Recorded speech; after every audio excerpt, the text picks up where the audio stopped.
আচ্ছা, এখান থেকে 5 নাম্বার কি বলছে, সংখ্যাটি কত। এখানে সংখ্যাটি কত আমাদের বের করতে হবে। তাহলে আমরা দেখি কত সংখ্যা আছে। তো এখানে আছে একক, দশক, শতক, হাজার, অযুত পর্যন্ত আছে। এবং সংখ্যাটি কত বের করে এই ফাঁকা ঘরে লিখতে হবে। তাহলে অযুত কয়টা আছে, দুইটা। এক দুই, দুইটা আছে, দুইটা অযুত যোগ করে কত হয়, 20,000। 20,000।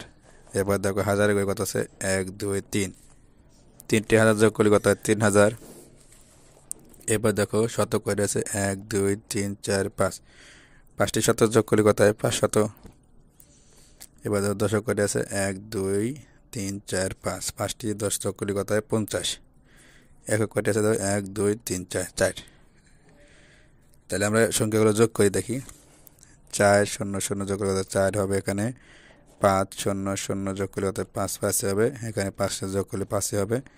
3 সাথে 0 যোগ করলে 3 3 হবে। এই 2 2 হবে। তাহলে কত হলো সংখ্যাটি? সংখ্যাটি হলো 23,554।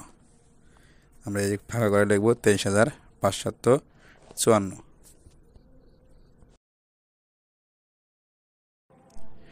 প্রিয় ভিউয়ার্স, তৃতীয় শ্রেণীর অঙ্ক বিষয়ে ধারাবাহিক ভিডিও পেতে আমাদের চ্যানেলটিকে সাবস্ক্রাইব করে রাখুন এবং আপনার মূল্যবান মতামত কমেন্টের মাধ্যমে জানিয়ে দিন। ধন্যবাদ।